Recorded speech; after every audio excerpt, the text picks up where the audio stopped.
estarmos aqui mais um dia nessa manhã, pelo privilégio de estar no altar também, compartilhando a sua palavra. Confesso que não foi fácil, que eu vi vários cenários e eu disse, Senhor, qual que eu vou, qual que eu não vou? Deus me ajuda. Mas assim, me dada uma missão de estar ministrando, né, nessa manhã, trazendo um pouco de clareza sobre a paciência e a longanimidade.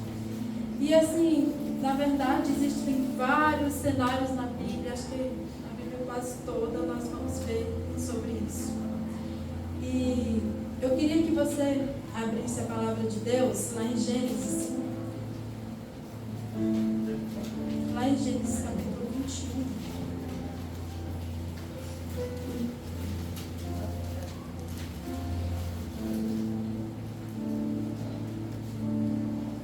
Perdão, lá no 18. Vamos lá no 18.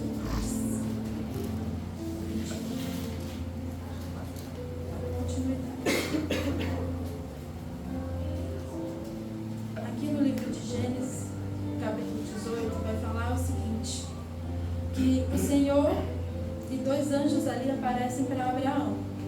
Acompanhe comigo a leitura da palavra. No versículo 1 fala assim, apareceu o Senhor a Abraão nos canaviais de Manre, quando ele estava sentado à entrada da tenda, no maior calor do dia. Levantou ele os olhos e olhou, e eis que 3 homens de pé em frente dele. Vendo-os, correu de porta da tenda do seu encontro, prostou-se em terra, e disse, Senhor meu, se acho mercê em tua presença, rogo-te que não passes do teu servo. Traga-se um pouco de água, lavai os pés e repousai debaixo dessa água.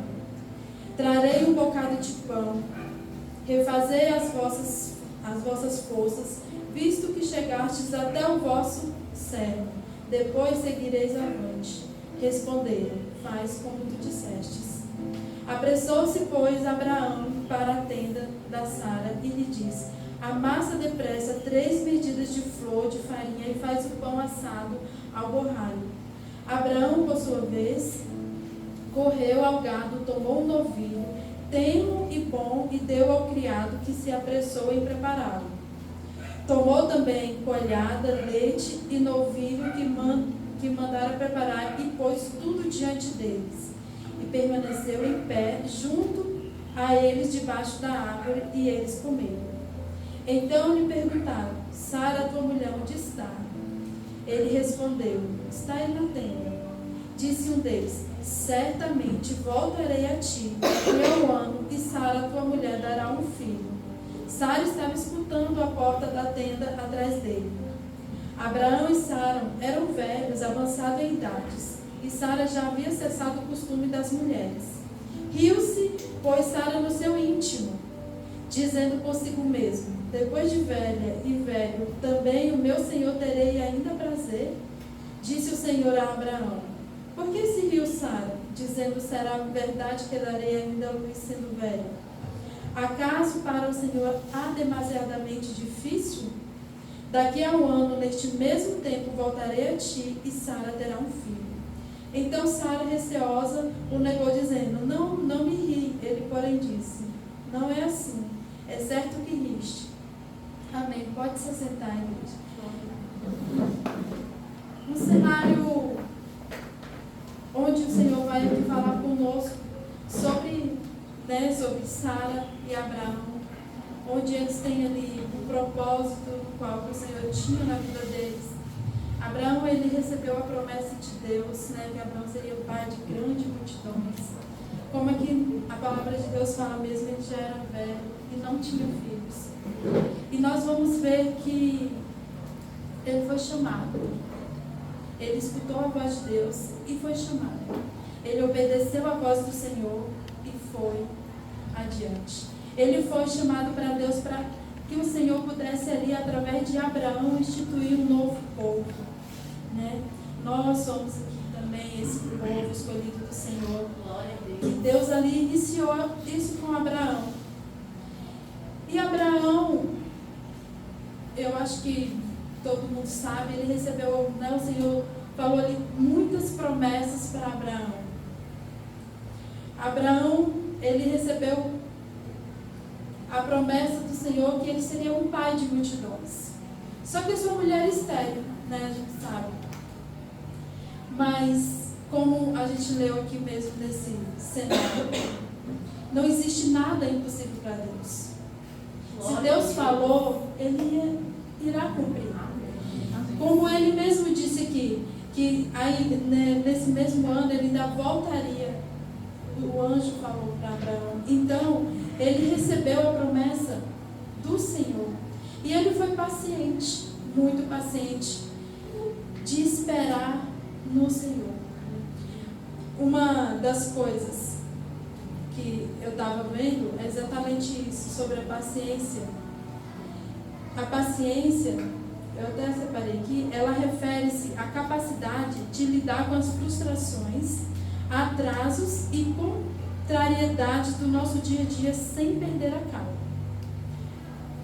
E aí, quando eu olho para isso, assim, ela vai ter aquela capacidade da gente lidar com as frustrações sem perder a calma.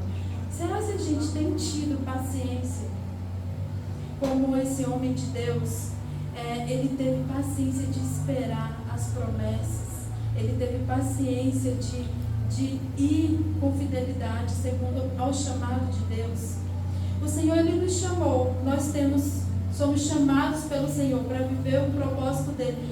Será que a gente está tendo essa paciência de esperar as coisas de Deus acontecer no tempo certo, na hora certa? Porque eu achei isso muito interessante, que eu falar assim, é lidar com as frustrações. No nosso dia a dia, a gente lidar diversas vezes com muitas frustrações. A gente às vezes olha para o nosso problema e a gente quer resolver com a força do nosso braço. Será que a gente tem esperado com calma e com paciência no Senhor? Ou a gente tem pegado e tentado resolver as coisas na força do nosso braço? E aí a palavra de Deus vai falar sobre a longanimidade também, que eu até separei. Que olha só como é interessante. Ela é uma extensão da paciência. Por quê? Porque ela é prolongada e associada à tolerância e ao perdão. Então ela é focada em suportar a provação de pessoas a lidar com situações que exigem espera por tempo indeterminado. A palavra de Deus fala que o Senhor é longânimo, né? E nós vamos ver que glória a Deus por isso, porque o Senhor, Ele espera de nós que nós possamos nos arrepender. Ele nos dá essa oportunidade, dá mais tempo para poder a gente se arrepender dos nossos erros, dos nossos pecados e das nossas falhas. Mas assim também, fora esse cenário, eu separei vários cenários aqui que vai falar sobre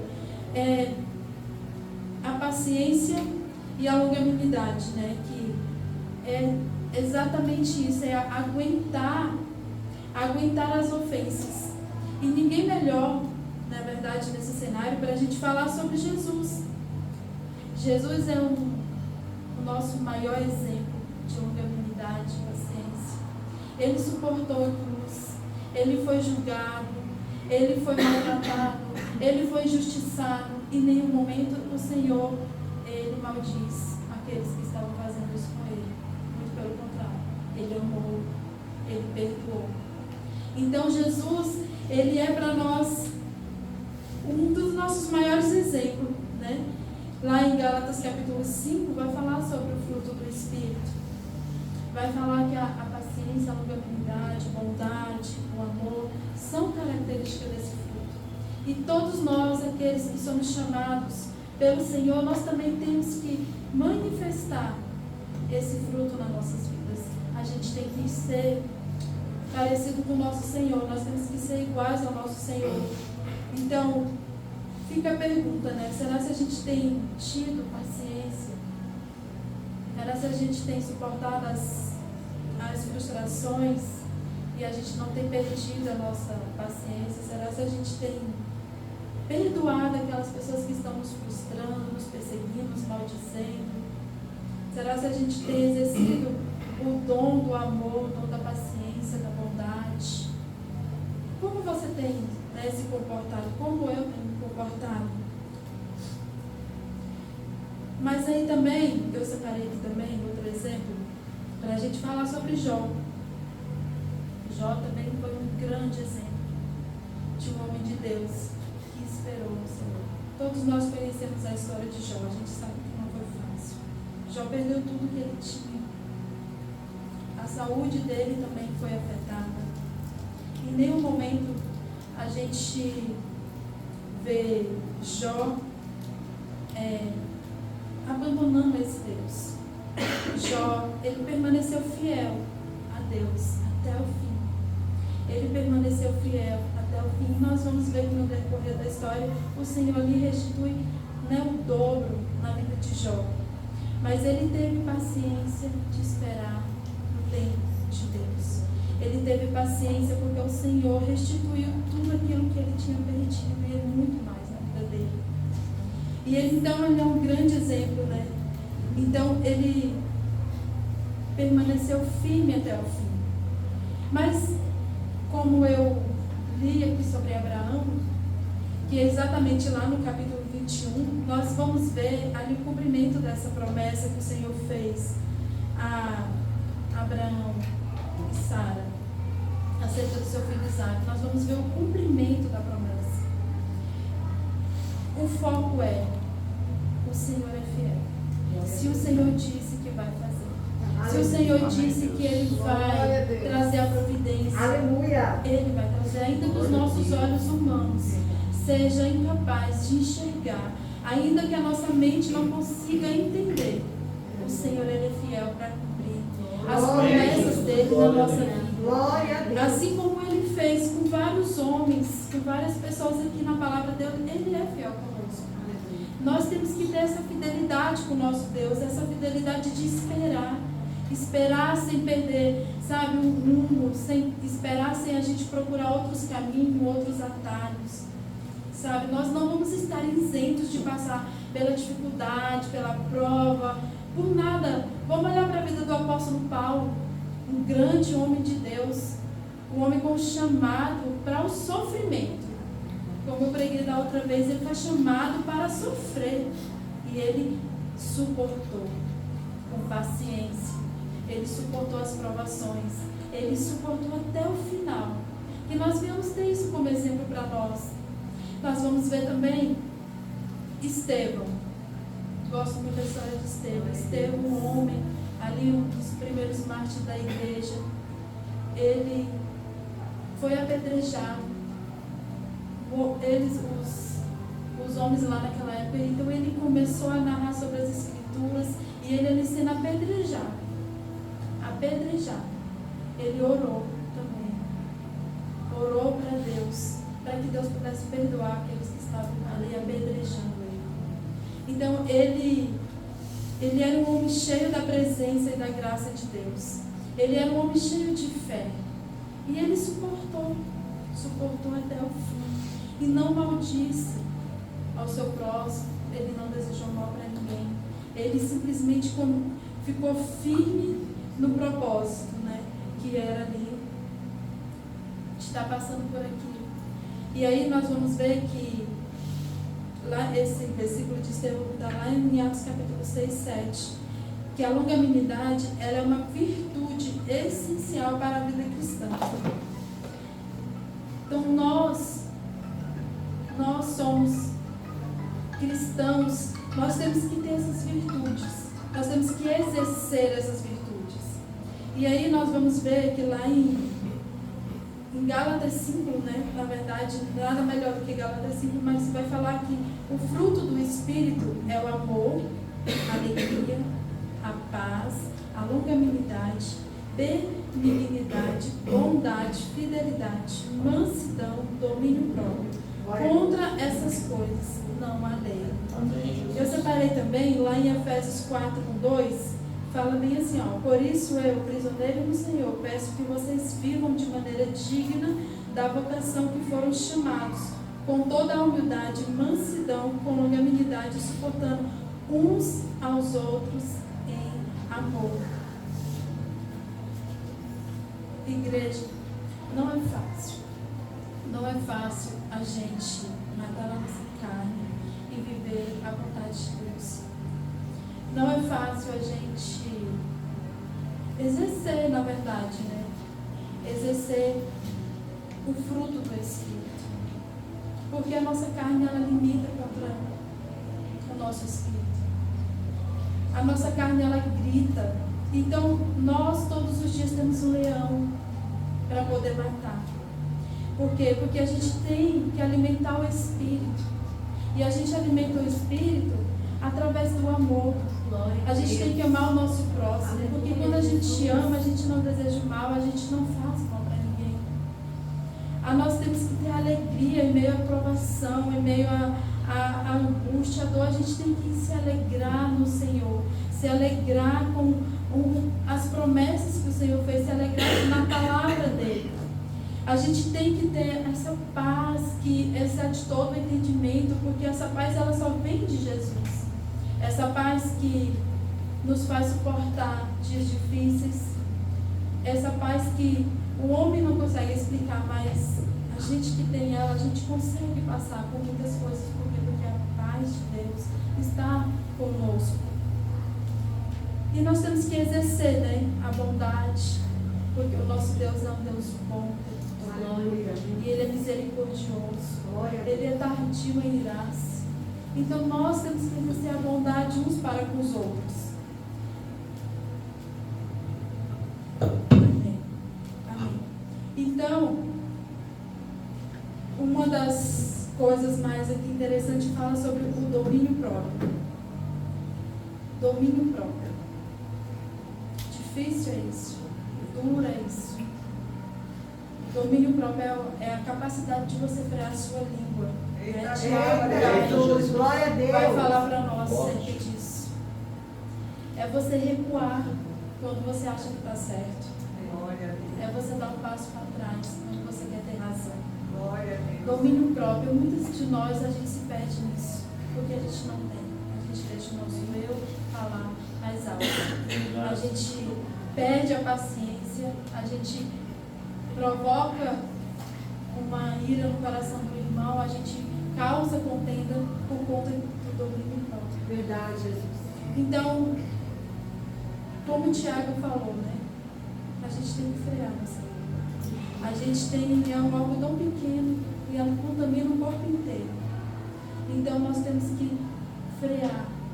Domínio próprio. A gente tem que ter sabedoria com as nossas palavras. É como o apóstolo sempre me ensinou. Tempere suas palavras. Tempere suas palavras. E é difícil até hoje, mas eu estou temperando, né? Estou tentando temperar. Glória a Deus, aleluia. Porque uma coisa é certa. Às vezes você quer falar a verdade para uma pessoa, mas a maneira que você fala, você mais machuca do que você, né? Do que você traz ela para perto. Eu escutei essa semana uma coisa muito legal. Falei assim, você só pode tocar naquilo que você ama. Porque quando você toca em algo que você não ama, você faz maltratar. Aí eu lembrei muito dos nossos apóstolos. Eles amam, né, as ovelhas que o Senhor deu para ele. Ele demonstra esse amor. Muito, né, apóstolo? O Senhor demonstra muito. Eu até falei, Senhor, eu tenho dificuldade às vezes de abraçar, de demonstrar amor. Eu tenho essa dificuldade, mas os nossos apóstolos não têm essa dificuldade. Então, quando eles falam, por isso que a gente ama ele mais ainda, né? Fica mais perto, mas é porque a gente sabe que ele nos ama, então ele nos corrige em amor. Mas agora quando você não ama, sabe? E você quer tocar, quer falar a verdade, quer falar, às vezes você só machuca. Porque você está sendo cruel, né? Em vez de amar. Porque quando a gente ama, a gente cuida. Essa é a maior demonstração de amor. Aleluia. Jesus, a palavra de Deus vai falar que Ele nos amou primeiro. Então a maior demonstração de amor é do nosso Senhor. E continuando aqui, né? A palavra de Deus vai falar, contra essas coisas, elas não há lei. O amor é o maior dom, né? A palavra de Deus vai falar.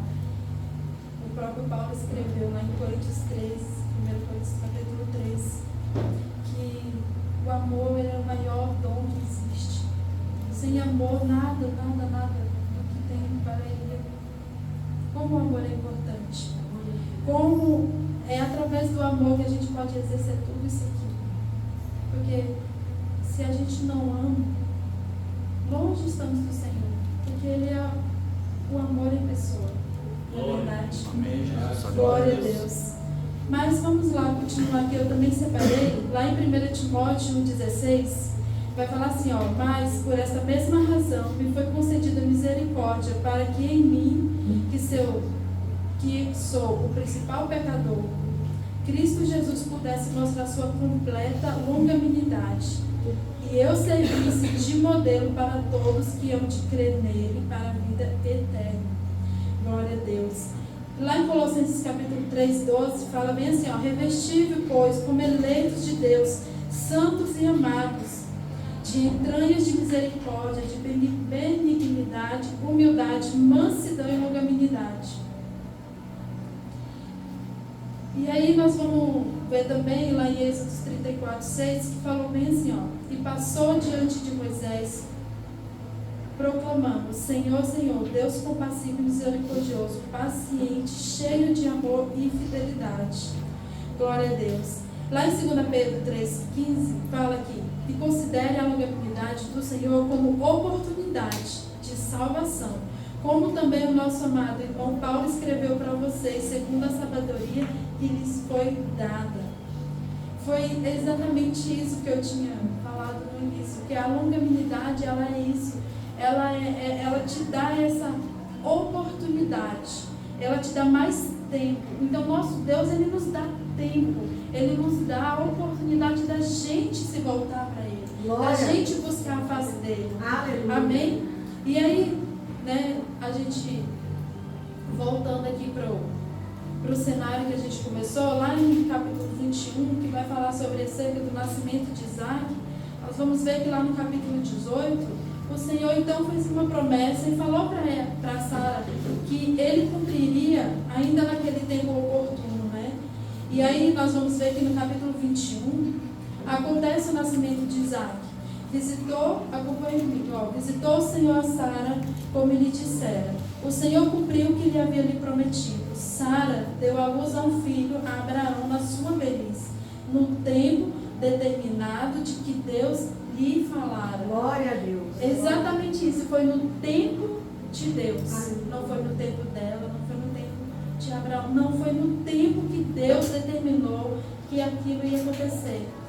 Então, ao filho lhe nasceu, que Sara dera à luz, após Abraão e pôs, na verdade, o nome de Isaac.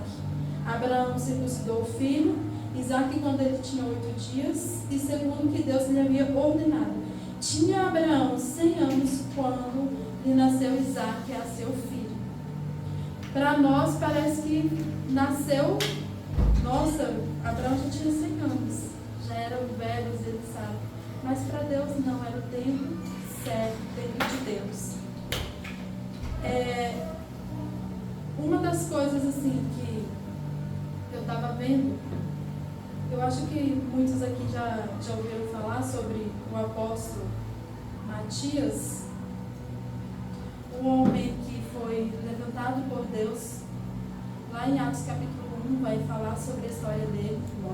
E ele foi levantado ali para ocupar o lugar de Judas, né? E aí eu estava também refletindo nesse cenário, e uma das coisas que me chamou muita atenção foi a fidelidade de Matias ao ministério, ao Senhor. Foi a fidelidade dele em todo o tempo.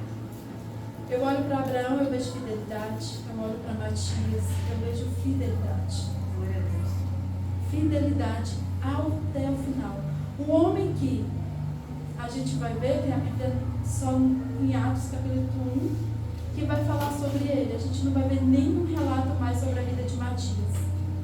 Mas eu vou abrir aqui, porque assim, quando Deus ele levanta os céus, eu fico assim impressionada como o Senhor é lindo, como Ele vê o coração do homem, né? Coisa que nós não conseguimos ver. Porque, aqui ó, deixa eu abrir, né?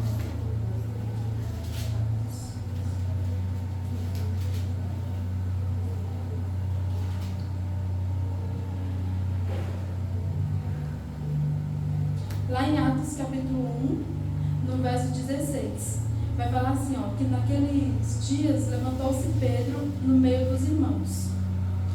Ora, compunhava-se uma assembleia de umas 120 pessoas, e disse: irmãos, convinha que se cumprisse a escritura que o Espírito Santo proferiu anteriormente por boca de Davi, acerca de Judas, que foi o guia daqueles que prenderam Jesus. Porque ele era contado entre nós e teve parte nesse ministério. Ora, este homem adquiriu um campo com preço de iniquidade, e precipitando-se, rompeu-se pelo meio em todas as suas entranhas e derramaram. E isto chegou ao conhecimento de todos os habitantes de Jerusalém, de maneira em que sua própria língua em seu campo era chamado Adelma, isso é, campo de sangue. Porque está escrito no livro de Salmos: fique deserta a sua morada, e que haja quem não haja quem nela habite. Tome outro o seu encargo. Aqui nós vamos ver que depois que Judas traiu Jesus, né, nós vamos ver que ele comprou um campo, e a palavra vai dizer que ele morreu ali naquele lugar, né, que fala que ele caiu de um penhasco. E aí nós vamos ver que Pedro, ele estava ali liderando essas pessoas aqui. Ele vai dizer que tinha mais de 120 pessoas neste local. E aí nós vamos ver que ele falou aqui, ó, tome outra ao seu encargo. Ou seja, eles iam levantar um para ocupar o lugar de Judas. E aí ele falou: é necessário, pois, que 2 homens que nos acompanham todo o tempo que o Senhor Jesus andou entre nós. Então essa é uma das primeiras características, uma das primeiras coisas que ele falou. Aquele que vai ocupar esse lugar, a primeira coisa, ele andou em todo o tempo com nós. E começando aonde? Lá no batismo de João, até o dia dentre nós foi levado às alturas, um destes se torne testemunha conosco da ressurreição. Então, Matias, ele participou do ministério de Jesus desde o batismo de João Batista até a ressurreição de Cristo. Então ele foi uma testemunha ocular de todas essas coisas. E aí eles então propuseram 2 nomes: José, chamado Barrabás, Barsabás, combinado Justo, e Matias. E orando disseram: tu, Senhor, que conheces o coração de todos, revela-nos qual desses 2 tens escolhido. Então eles estavam ali em oração. A oração, ela é fundamental, né, no nosso ministério, porque essa escolha ela foi feita através disso. E aí Pedro continua falando assim, ó, para preencher a vaga desse ministério apostolado, do qual Judas se transviou, obrigada, indo para o seu próprio lugar. E lançaram em sorte, vindo sorte a recair sobre Matias, sendo-lhes então voltado no lugar como os 11 apóstolos. O único lugar que nós vamos ver acerca de Matias é aqui, no cenário. Mas eu gosto muito de Matias, por quê? Porque Matias, ele não precisou em nenhum momento buscar a glória para se mostrar. Ele era aquele servo que ficou ali, fiel ao Senhor, no anonimato, mas no tempo oportuno o Senhor o exaltou, né? E levantou ele para o ministério apostolado. Aquele que é enviado, né? O apostolado, ele quer dizer isso. Aquele que é enviado. Então ele foi enviado pelo Senhor para pregar. Ele foi um homem escolhido pelo o próprio Deus, porque aqui vai falar que ele estava orando e o Espírito Santo então lançou ele sobre Matias. Porque Aí você deve estar perguntando, mas o que Matias tem a ver com tudo isso, né? Mas é a paciência de esperar no Senhor. As coisas acontecem no tempo do Senhor. Aleluia. Matias, ele poderia ter, né, feito várias coisas, mas não, ele ficou com paciência esperando no Senhor. Aleluia. E Deus conhece o som do coração dele e vê que ele era um homem temente a Deus, um homem que buscava a presença dele. Então ele estava preparado para aquele chamado, né? Chamar que nós vamos ver lá mais na frente, que é um divisor de água sobre a igreja primitiva, que ela estava nascendo. Então todos os apóstolos tiveram uma parte fundamental nessa expansão do Evangelho. Aleluia. Amém? Amém. Então é isso, irmãos, eu queria deixar acerca desses grandes homens de Deus, né? Nós vamos aprender com a vida deles. Glória a E Deus. o mais importante, né? Ter nosso Senhor Jesus como a nossa base fundamental, a nosso maior exemplo de paciência. Até hoje o Senhor tem muita paciência conosco, não é verdade? Até hoje o Senhor tem mostrado a sua longanimidade com cada um de nós. Então, que isso fique gravado no nosso coração e que a gente possa exercer isso no nosso dia a dia, na nossa casa, no nosso trabalho, com a nossa família. Que a gente possa ser fiel ao Senhor, à palavra dEle, a todas as instruções que o Senhor tem deixado para cada um de nós. Amém? Amém. Eu queria agradecer a todos aqueles que estão nos acompanhando através desse vídeo. Que o Senhor possa te abençoar, te guardar. Que o Senhor possa trazer você para perto, cada dia mais e mais. Que você seja cheio da presença de Deus.